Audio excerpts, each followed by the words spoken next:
मयंक ज्योतिष वर्ल्ड के YouTube channel में मैं डॉक्टर आर के पाठक मयंक आपका एक बार पुनः हार्दिक स्वागत एवं अभिनंदन करता हूं। आप सब लोग हमारे चैनल को बहुत पसंद कर रहे हैं, बहुत बहुत धन्यवाद। और बहुत से मित्रों ने, बहुत से लोगों ने यह कमेंट में भी लिखा था और बहुत से लोगों ने आग्रह किया था कि विभिन्न जो पंचांग हैं उनमें अलग अलग तिथियों का, नक्षत्रों का मान अलग अलग क्यों होता है। प्रायः बहुत से ऐसे त्यौहार आते हैं जो 2 दिन मनाए जाते हैं, तो पंचांगों के मान में इतना अंतर क्यों है। केवल पंचांगों के नक्षत्र, तिथि, नक्षत्र, वार, योग आदि में, योग करण आदि में ही अंतर नहीं है, ग्रहों के चाल में, ग्रहों की गति में, ग्रहों के स्पष्ट में भी बहुत सारा अंतर आता है। इसलिए देखा जाता है कभी कभी कि कोई ग्रह किसी पंचांग में दिखाया जाता दूसरे राशि में होता है और किसी पंचांग दूसरे राशि में होता है। लग्न में भी लग्न बदल जाया करती है, ग्रहों के स्थान बदल जाया करते हैं।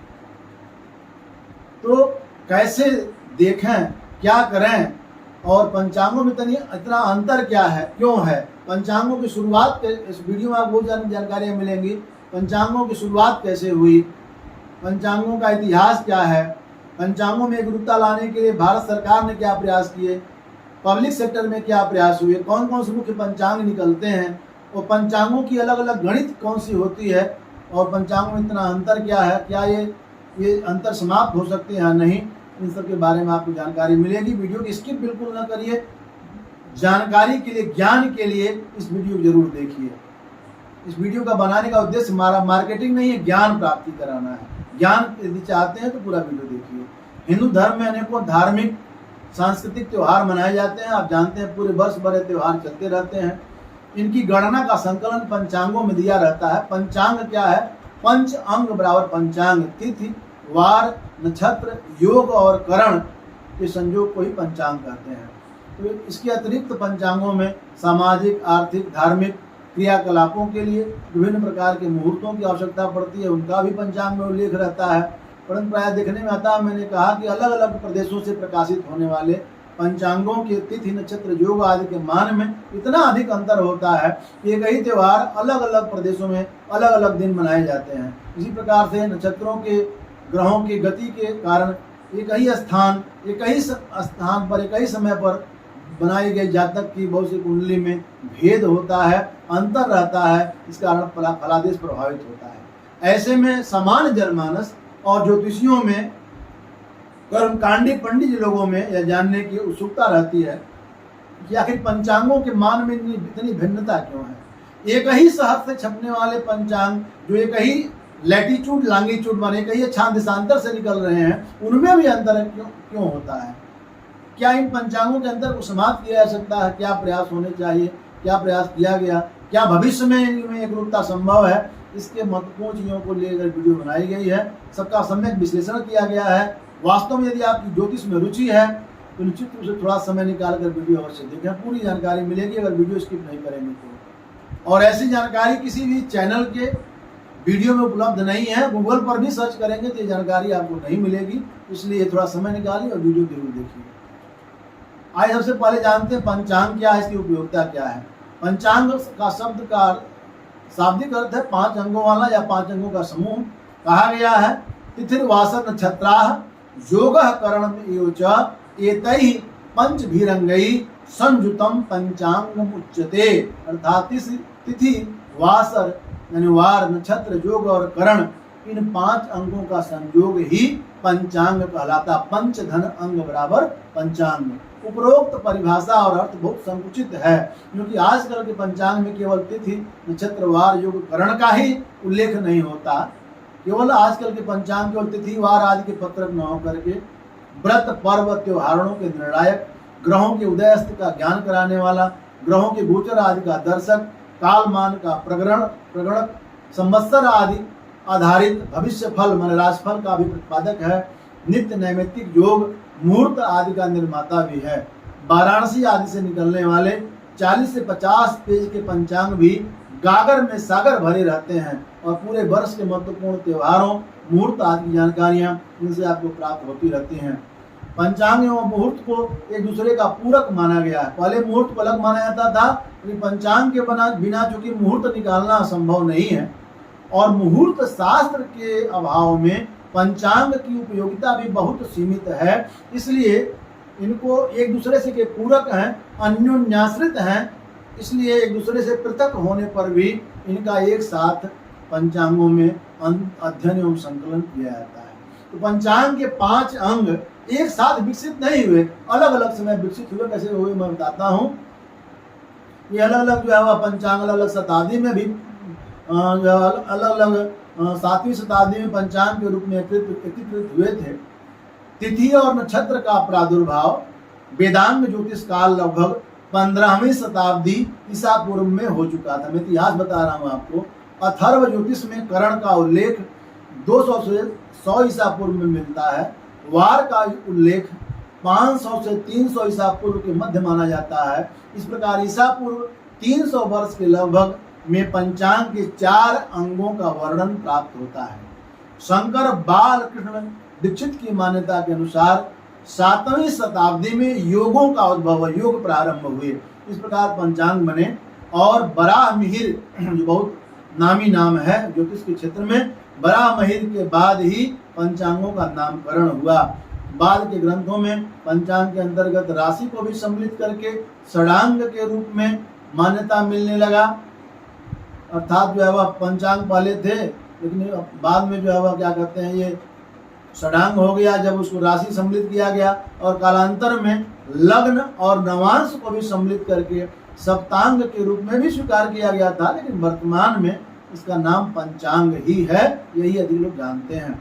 अब बात करते हैं कि भारत में पंचांग के निर्माण की परंपरा कब से प्रारंभ हुई।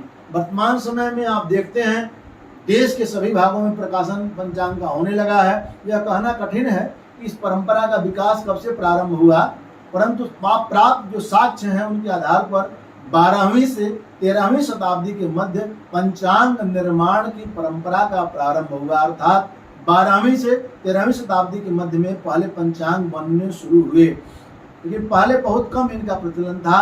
15वीं से 16वीं शताब्दी तक आते आते बृहद स्तर पर, व्यापक पैमाने पर पंचांगों का प्रकाशन होने लगा। मकरंद सारणी जो बहुत महत्वपूर्ण प्राचीन पंचांग है, 1478 ईस्वी में लघु चिंतामणि, बृहद चिंतामणि, ग्रह लाघव आदि की सहायता से बाद में पंचांगों का निर्माण बहुत ही आसानी से होने लगा, कि पहले इनकी गणित बड़ी कठिन थी। 1557 ईस्वी में प्रारंभ हुआ कंच पल्लू का पंचांग, कोंडपल्ली से लेकर के कांची तक चलता था। नीलकंठ का पंचांग 1587 से प्रारंभ हुआ। 1590 में करण ग्रंथ के साथ साथ राम विनोद और 1629 में ताजिक नीलकंठी के टीका से प्रतीत होता है कि 16वीं और 17वीं शताब्दी में पंचांगों का विधिवत निर्माण प्रारंभ हो चुका था। आमेर जो किला राजस्थान में है, आमेर राजस्थान के राजा जय सिंह के शासनकाल में संवत 1703 अर्थात 1646 ईस्वी में, आप सभी जानते होंगे कि सन में 57 जोड़ेंगे संवत आएगा, संवत में 57 घटाएंगे तो सन आता है।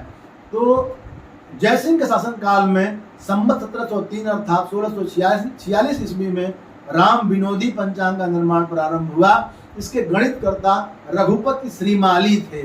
बाद में पंचांग की गणित प्रसिद्ध ज्योतिर्विद पंडित रामकृष्ण श्रीमाली ने किया था।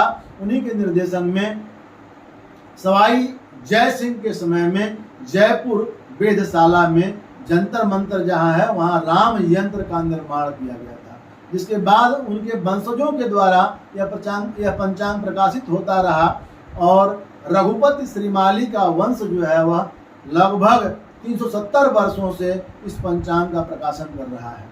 भारत में प्राचीनतम पांडुलिपि पंचांग की है 1634 ईस्वी से 1636 ईस्वी के पंचांग की प्राप्त होती है।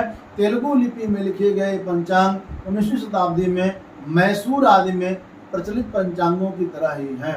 उत्तर भारत की बात करें तो उत्तर भारत में प्रचलित जो पंचांग थे कि कई पांडुलिपियां ब्रिटिश म्यूजियम लंदन में संरक्षित हैं।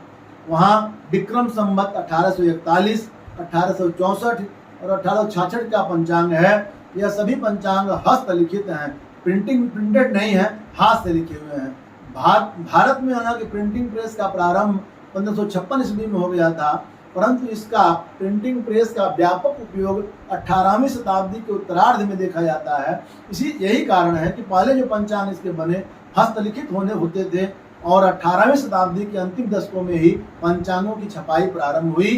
परंतु पहला कौन सा पंचांग था जिसका प्रकाशन हुआ था या छपाई हुई थी, यह कहना बहुत कठिन है। पंचांग निर्माण के कौन कौन से संप्रदाय हैं, पंचांगों के तिथि नक्षत्र आदि के मान में अंतर क्यों होता है, इतना अंतर क्यों है, मुख्य प्रश्न है, अंतर क्यों, इसका कारण क्या है, आइए जानते हैं।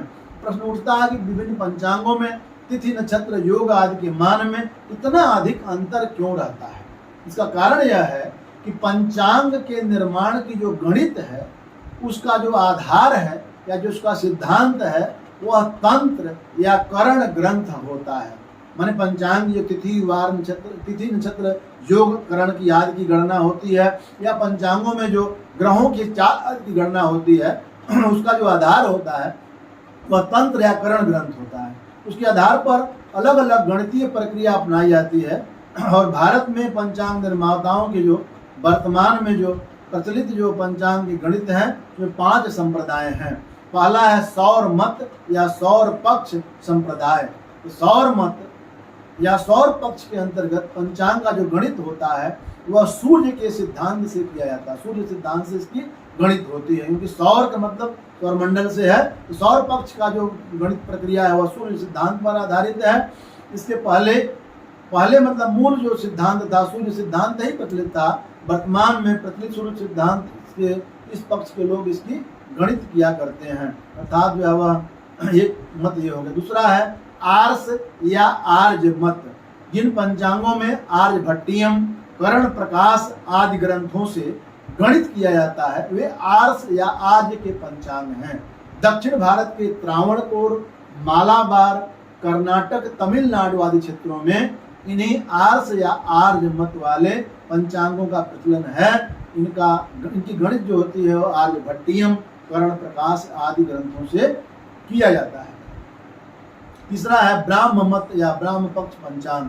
ब्राह्म मत के पंचांगों का आधार ब्राह्म सिद्धांत, राज मृगांक, करण, कौतूहल आदि ग्रंथ हैं। पहले जो थे गणित करने में बड़ा समय लगता था। ये जो विद्वानों ने इन जो पुस्तकों की रचना की, इनके आधार पर जो है वह सारणी तमाम बनाई गई और जो है वह गणित बहुत आसान हो गई। तो ब्राह्म मत के जो पंचांग हैं वो ब्राह्म सिद्धांत, राज मृगांक, करण, कौतूहल आदि ग्रंथों के आधार पर जो है उनकी गणित होती है। ब्राह्म पक्ष के जो पंचांग हैं राजस्थान, गुजरात के आसपास के क्षेत्रों में ये ज़्यादा प्रचलित रहे हैं। और चौथा है दृघ गणितीय, दिखने वाला दृघ गणितीय निरयण पंचांग। उपरोक्त तीनों मतों और दृघ गणितीय मत के पंचांग में अंतर है। उपरोक्त पहले वाले जो हम तीनों जो पंचांग बताए वे सैद्धांतिक हैं। आकाश में जो दिखता है आवश्यक नहीं है कि उन पंचांगों में वैसा ही हो। ग्रहण आदि से संबंधित जो खगोलीय घटना होती है उसके संदर्भ में उन तीनों पक्षों के पंचांग में और ये दृघ गणितीय जो पंचांग है इनमें बहुत अंतर दिखाई देता है।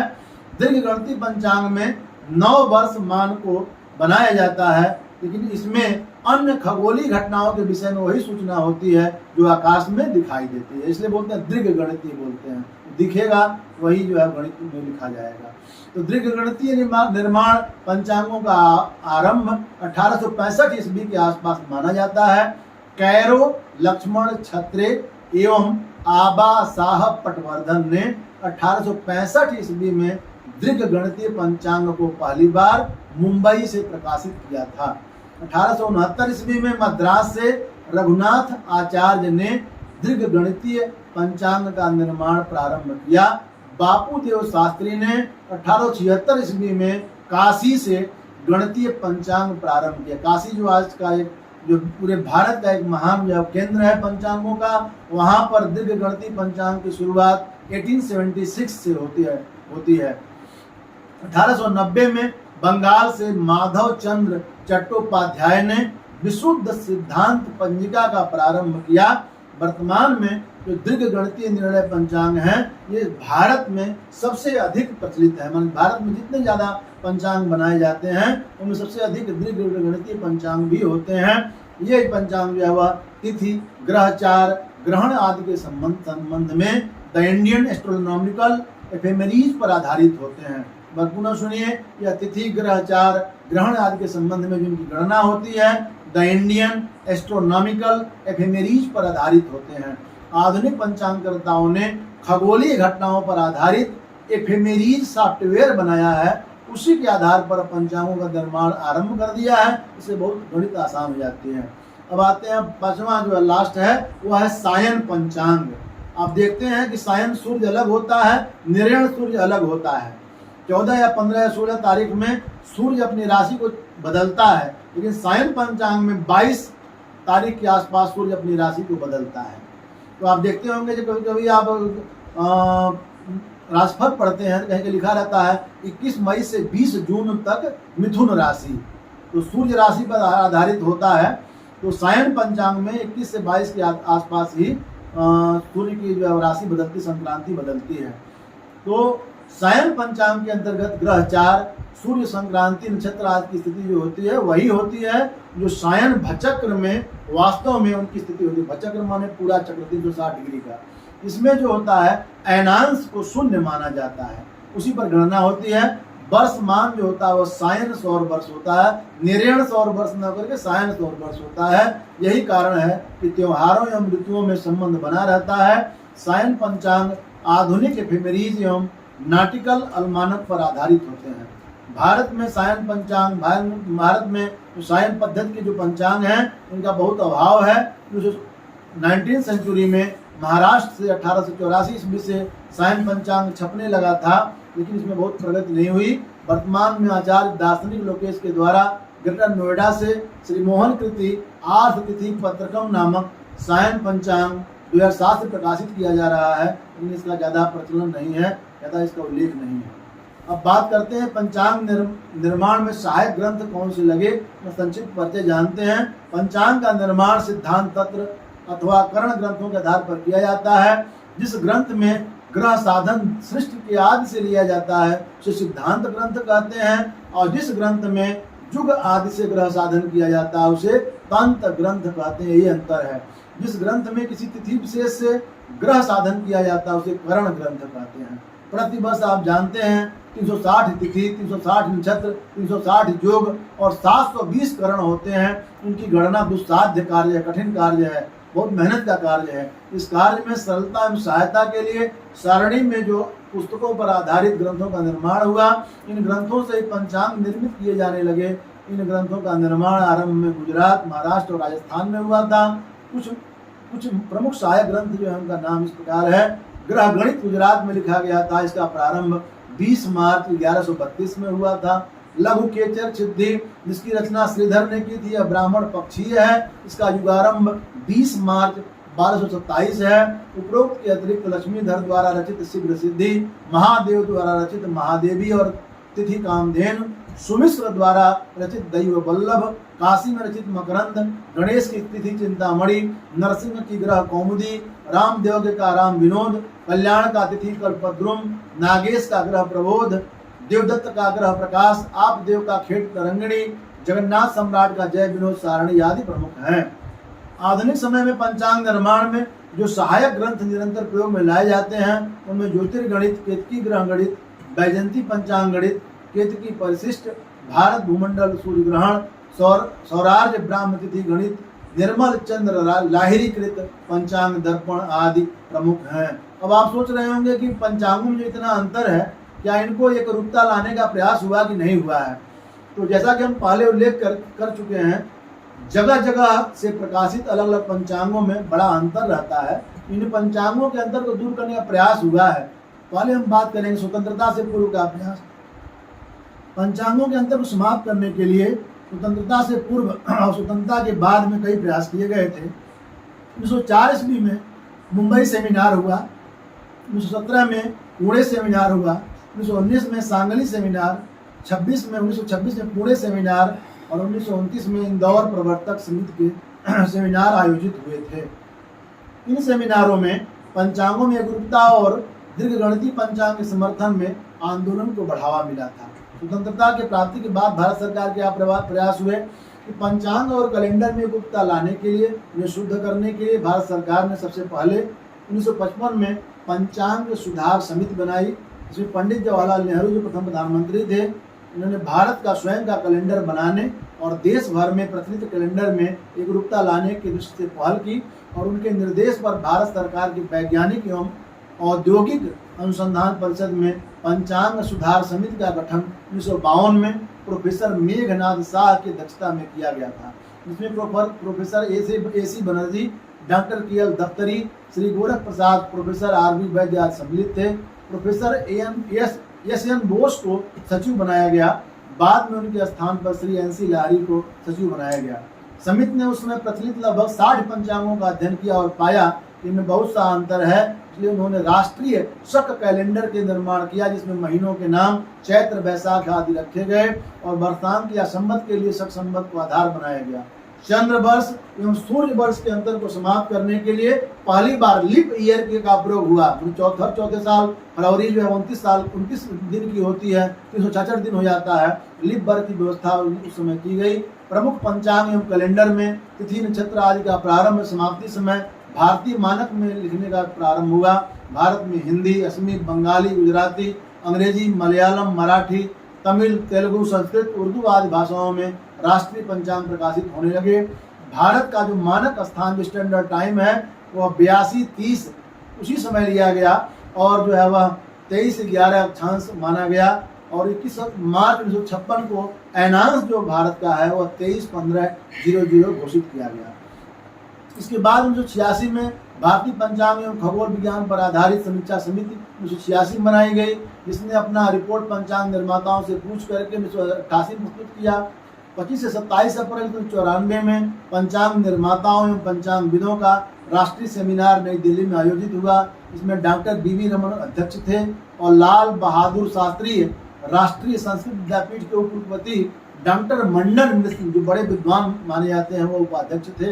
इनके अतिरिक्त सुखदेव चतुर्वेदी, SK चटर्जी आदि प्रसिद्ध 45 विद्वानों ने भाग लिया था। इस सेमिनार में राष्ट्रीय निर्णय पंचांग में राष्ट्रीय निर्णय और सौर पंचांग की आवश्यकता महसूस की गई। इसके बाद 1998 में भारतीय पंचांग एवं स्थैतिक खगोल विज्ञान पर उच्चाधिकारी समीक्षा समिति बनाई गई, जिसका अध्यक्ष मौसम विभाग के महानिदेशक डॉक्टर RR केलकर को बनाया गया। इस समिति ने 2002 में अपने कुछ प्रमुख सुझाव प्रस्तुत किए, जिसमें राष्ट्रीय निर्णय सौर कैलेंडर बनाने का सुझाव दिया गया। इसके आधार पर आगे चल करके 14 अप्रैल 2004 को संपूर्ण भारत के लिए निर्णय सौर कैलेंडर लागू किया गया, जो कलयुग के 5105 वर्ष व्यतीत होने से माना गया। सरकारी प्रयासों के अंतर्गत अतिरिक्त स्वतंत्र भारत में पंचांग में और एकरूपता लाने के लिए गैर सरकारी प्रयास भी किए गए। 1962 में हरिद्वार में सनातन धर्म प्रतिनिधि सभा हुई। 19 से 20 नवंबर 1968 में नई दिल्ली में अखिल भारतीय ज्योतिष परिषद एवं भारत सरकार के मौसम विभाग के संयुक्त तत्वावधान में सम्मेलन हुआ। में भारत के प्रमुख पंचांगकारों को भी आमंत्रित किया गया था। अभी हाल ही में मार्च 2021 में उज्जैन में भी देश विदेश के प्रमुख ज्योतिर्विदों का सम्मेलन हुआ था, जिसमें उज्जैन को काल गणना का केंद्र मानकर सभी देश के सभी पंचांगों की एक ही गणित प्रक्रिया को अपनाकर पंचांग को में अंतर को समाप्त करने के प्रयास पर बल दिया गया। इसमें यह मांग उठी कि सभी प्रमुख शंकराचार्यों को सरकार के साथ बैठक कर पंचांग में एकरूपता लाने के लिए विशेष प्रयास करना चाहिए। अब हम अंत में देखते हैं भारत में पंचांगों की वर्तमान स्थिति क्या है। भारत में वर्तमान में निर्णय सौर वर्ष पर आधारित दीर्घगणितीय पंचांग प्रमुखता से प्रकाशित हो रहे हैं। इसमें घटी पल के साथ साथ भारतीय मानक समय के अनुसार घंटा मिनट भी प्रदर्शित किया जाने लगा है। बनारस, लखनऊ आदि से कुछ पंचांग सूर्य सिद्धांत, ग्रह लाघव आदि पर भी प्रकाशित हो रहे हैं। अधिकतर पंचांग में त्योहारों का सिद्धांत निर्धारण जो होता है स्थानीय समय के आधार पर किया जाता है, इसलिए इनमें एकरूपता का अभाव है। भारत के विभिन्न भागों में एक ही त्योहार कई बार अलग अलग दिन मनाए जाते हैं। इसके अतिरिक्त गुरु और शुक्र के उदय तथा अस्त की गणना भी केंद्रीय स्थान पर नहीं की जाती है, किसी विशेष स्थान के आधार पर गणना करते हैं। इसलिए विवाह आदि शुभ कार्यों के मुहूर्त अलग अलग प्रांतों में कई बार अलग अलग हो जाते हैं। तो ये जो है वह एकरूपता इनमें नहीं रहती है। धर्मशास्त्र और मुहूर्त शास्त्र के नियमों का अंतर होने के कारण और पंचांग के कारणों के द्वारा अपनाई गई विभिन्न पद्धतियों में एकरूपता न होने के कारण त्योहारों या मुहूर्तों में अंतर पाया जाता है। इसके अतिरिक्त जो उत्तर भारत के पंचांग है प्रायः चैत्र शुक्ल पक्ष से प्रारंभ होते हैं, जबकि गुजरात, महाराष्ट्र आदि स्थानों के पंचांग कार्तिक शुक्ल पक्ष से प्रारंभ होते हैं। चैत्र माह से प्रारंभ होने वाले पंचांगों को चैत्री पंचांग और कार्तिक माह से प्रारंभ होने वाले पंचांगों को कार्तिकी पंचांग कहते हैं। राष्ट्रीय शक कैलेंडर को लागू हुए 60 वर्ष से अधिक हो गए हैं, लेकिन जनमानस में यह लोकप्रिय नहीं हुआ है। निर्यण और कैलेंडर को पंचांगकर्ताओं ने घोषणा के होने के 18 वर्ष के बाद भी लगभग नहीं अपनाया है। अब भारत में प्रमुख पंचांग उनका संक्षिप्त परिचय देते हैं। भारत में अलग अलग प्रांतों से प्रतिवर्ष संस्कृत, हिंदी और स्थानीय भाषाओं में 60 से अधिक प्रकार के प्रमुख पंचांग प्रकाशित होते हैं। इनमें कुछ का परिचय इस प्रकार है। पहला वेंकटेश्वर शताब्दी पंचांग। आप सभी जानते हैं कि यह 100 वर्षीय पंचांग है। इसमें वेंकटेश्वर शताब्दी पंचांग में शताब्दी मतलब 100 होता ही है।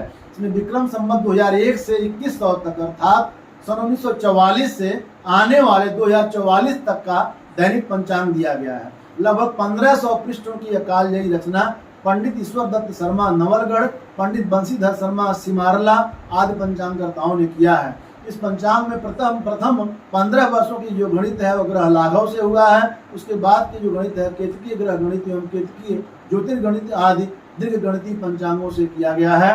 यह पंचांग खेमराज श्रीकृष्ण दास मुंबई से प्रकाशित है। ये बहुत प्रचलित है, बहुत सारे जो ज्योतिषी इसको रखते हैं। फिर आता है जय विनोदी पंचांग। जयपुर से प्रकाशित होने वाला प्रमुख पंचांग है। इसकी स्थापना राज ज्योतिषी केवल राम शर्मा ने सवाई राम सिंह द्वितीय 1835 से 1880 के ईस्वी के शासन काल में की थी। पूर्व में यह राम विनोद एवं जय विनोदी सारणियों से निर्मित होता था। वर्तमान में इसका निर्माण भी दीर्घ गणितीय विधि से हो रहा है।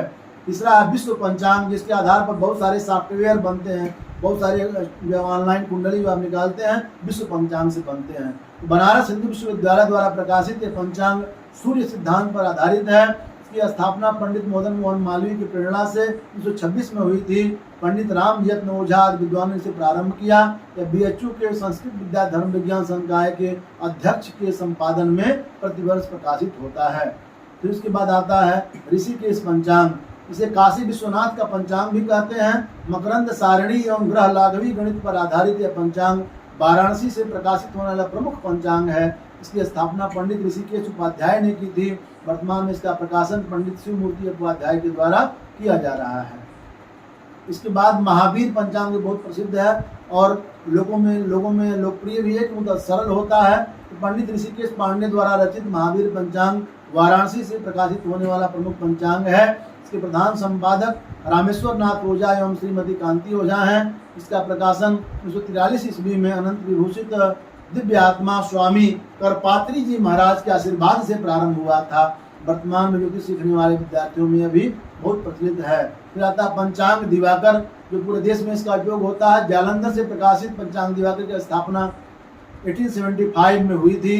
इसकी स्थापना लाहौर में पंडित देवी दयाल ने की थी। वर्तमान में इसका प्रकाशन एवं गणित पंडित पन्ना लाल द्वारा किया जा रहा है। यह एक दीर्घ गणितीय पंचांग है। इसकी गणित जालंधर के अक्षांश देशांतर पर आधारित है। मुफीद आलम जंत्री जो है वो भी यहीं से प्रकाशित होती है। बात आते हैं गणेश आपा पंचांग। गणेश आपा पंचांग जो है बनारस से निकलता है। 1873 ईस्वी में गणेश आपा ने इसकी स्थापना प्रारंभ की थी। प्रारंभ में यह पंचांग जो था मकरंदीय गणित से निकलता था। वर्तमान में यह दीर्घ गणितीय पंचांग है, बनारस से निकलता है। फिर आते हैं मार्तंड पंचांग। श्री मार्तंड पंचांग पंजाब, हरियाणा, हिमाचल प्रदेश, चंडीगढ़ आदि में प्रचलित है। इसकी स्थापना 1927 में पंडित मुकुंद बल्लभ मिश्र ने की थी। वर्तमान में यह पंचांग पंडित प्रियव्रत शर्मा द्वारा जब प्रकाशित किया जा रहा है। फिर आते हैं विश्व विजय पंचांग। उत्तर भारत में प्रचलित इस पंचांग का प्रकाशन सोलन हिमाचल प्रदेश से होता है। इसकी स्थापना 1944 ईस्वी में पंडित हरदेव शर्मा त्रिवेदी ने किया था। यह दीर्घ गणितीय पंचांग है। वर्तमान में इसका प्रकाशन सुधाकर त्रिवेदी करते हैं। और अंत में 10वां पंचांग गीता पंचांग। पूरे विश्व में प्रसिद्ध सबसे अधिक धार्मिक पुस्तकों का जो शुद्ध और सस्ता प्रकाशन करने वाला एकमात्र प्रेस गीता प्रेस गोरखपुर है, जहाँ से हम भी बिलोंग करते हैं। गीता प्रेस गोरखपुर के द्वारा गीता पंचांग का प्रकाशन किया जाता है।